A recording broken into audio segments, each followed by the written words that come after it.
Hello and welcome to the Family Wellness Counseling Center. It's so exciting to host you. And today I want us to talk about the 5 major soul wounds. Now, the concept of the 5 soul wounds it refers to deep emotional and mental injuries that can significantly impact a person's psychological well-being, and it will influence their behavior, their self-perception, and their relationships. Now, these wounds are often formed in childhood, but can affect a person throughout their life. Now, in my experience, these wounds are normally formed in our family of origin. It is in these families where we have been brought up, and please note that we are products of our environment, and our loudest and most definitive environment is the homes where we come from, our homes of origin.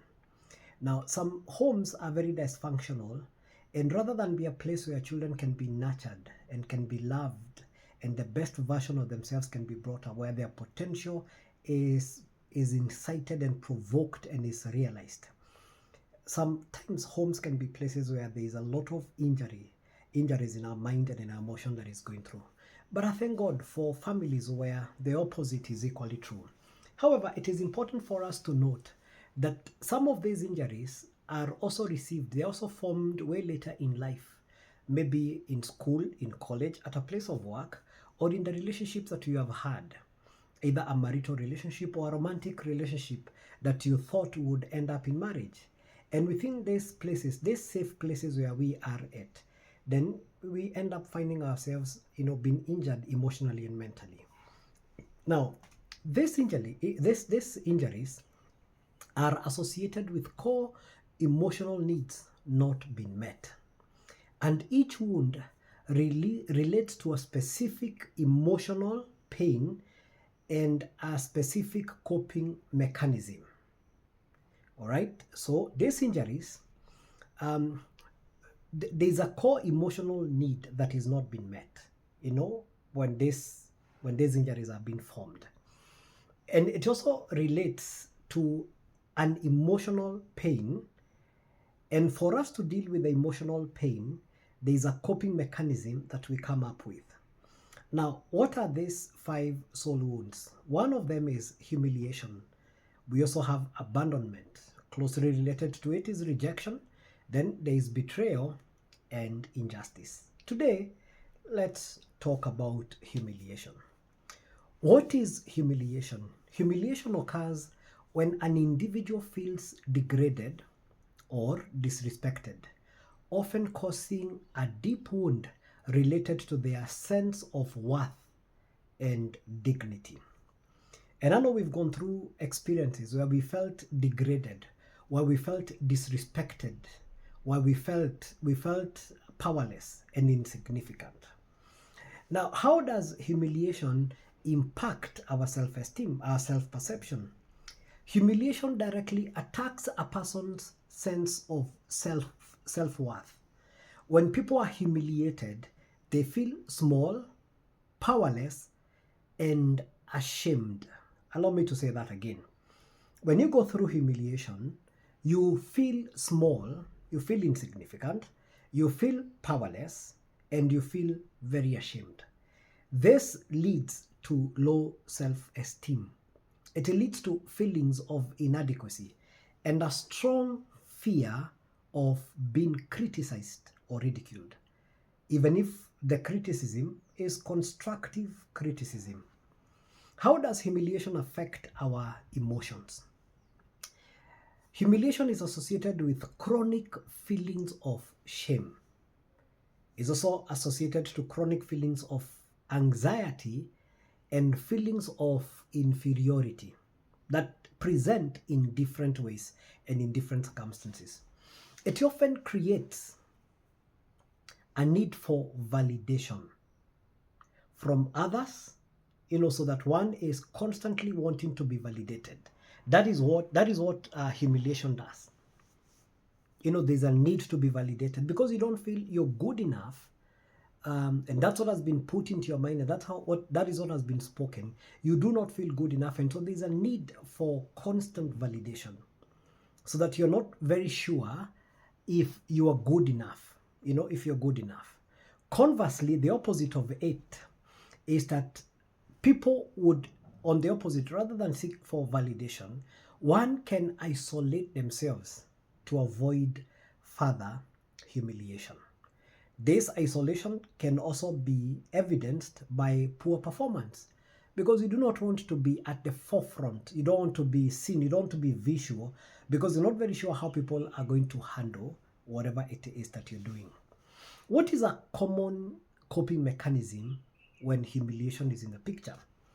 To defend against this wound, to defend against humiliation and further humiliation, some individuals become overly submissive. And unfortunately, this creates a very good environment for a codependent relationship, while others can adopt an aggressive or controlling persona to prevent future humiliation. Some of the people who are humiliated become passive aggressive. They do not want to show you actively that they are resisting what it is that you're telling them. But people can become aggressive, but very, very passively. And it's this persona that we pick to control our environment, to determine the outcomes of the things that we are going through and the relationships that you're having, because we want to be in control of what is happening around us. And what are we doing? We are simply coming up with a coping mechanism to help us to deal with any humiliation, either now or in the future.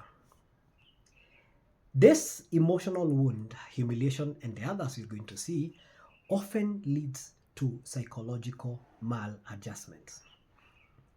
What is a maladjustment? A maladjustment is an inability to be able to function normally, especially within stressful environments. You're unable to function. The outcome of whatever it is that you're going through normally leads to breakdown of relationships, leads one to becoming withdrawn, a breakdown of communication. Now that's what roughly, in a brief way, what is maladjustment. Now this maladjustment come as individuals develop coping mechanisms or defensive strategies to deal with the pain. So rather than deal with the root cause, in this case, which is humiliation, we become maladjusted when you're looking for a safe way to we're looking for a strategy that we can develop to deal with the pain that we are going through. Now, these maladjustive responses may initially serve. They work very well at the beginning. They may initially serve to protect this individual from further harm, from further humiliation, but can become dysfunctional over time. So whereas the coping mechanism that becomes a maladjustment was working to begin with, and it protected this person from further harm, like isolation. It works very well at the beginning when you isolate yourself or you become aggressive or you have a controlling persona. It's very, very good when that happens. And that's a coping mechanism for humiliation that we have seen. However, in the long run, this maladjustments bring further harm, so that the humiliated person, and you're going to see that, the humiliated person becomes the one who perfectly dishes out humiliation to others. Now, this dysfunctionality over time impacts relationships. It impacts the humiliated person's self-esteem and their emotional well-being. That is what is important to deal with this wound. Now, what are some of the typical maladjustments that we can add on what it is that we've already seen? One is social withdrawal. Humiliated individuals may avoid social interactions out of fear of being criticized. You really do not want to be criticized. And out of that fear for being criticized, you want to isolate yourself socially, because, it's just a way to deal with the humiliation. Number two that we see as a coping mechanism, as a maladjustment, is a low self-esteem. This constant feelings of inadequacy, smallness, powerless, will always manifest as self-doubt, self-loathing, and insecurity. Let me say that again. When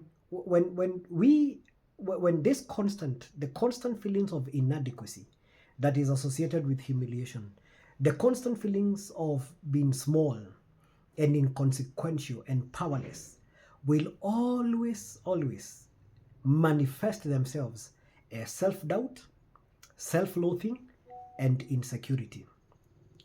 Now, please note that this makes it very hard to pursue opportunities or healthy relationships.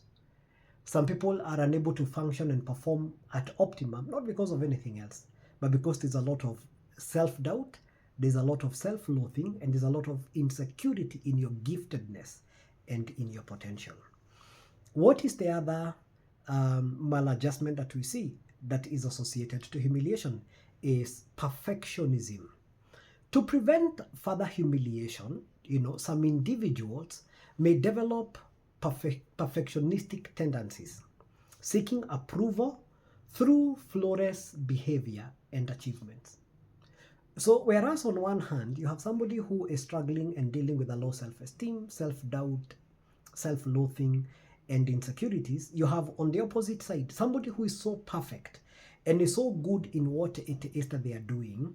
And what is going to happen, what is happening within themselves, is that they are protecting themselves from further humiliation. Now, just think about a child that you are parenting, or somebody who is you're in charge of their life, and think of the humiliation that is going on. And maybe when you see humiliation working, quote unquote, and sometimes parents think that humiliation is a very good parenting skill, and it isn't. It's not a good parenting skill. When you humiliate your child's performance and you compare their performance with their younger brother or older brother, that humiliation will not work out very well. And maybe the next term you begin to see some improved performance and you think that the humiliation worked. But I want to tell you that, like I said earlier, these coping mechanisms, this maladjustment can look like they are working to begin with. But let me assure you, this individual will become dysfunctional. Over time, they will become dysfunctional, and it will impact their relationships, their self-esteem, and their emotional well-being. That is why some individuals, when they leave home, they no longer have a relationship with their parents or with their siblings, or they do not even want to think about a staff room or a boss's office, because they associate those relationships and those environments with the humiliation that they went through. What is the other coping mechanism that you have? What is the other maladjustment that we see in people who've gone through humiliation? Is aggressive behavior. Some may become aggressive or controlling to avoid feeling powerless or humiliated again, asserting dominance as a defense mechanism. So some people who are aggressive and they look like they are go-getters, it is simply a coping mechanism for humiliation. If you are to deal with this wound and find healing from this wound and the impact that it has on your emotions and your mental well-being, some of these coping mechanisms change, and an individual looks rebranded all over a sudden because they have found intervention, timely and relevant and good intervention.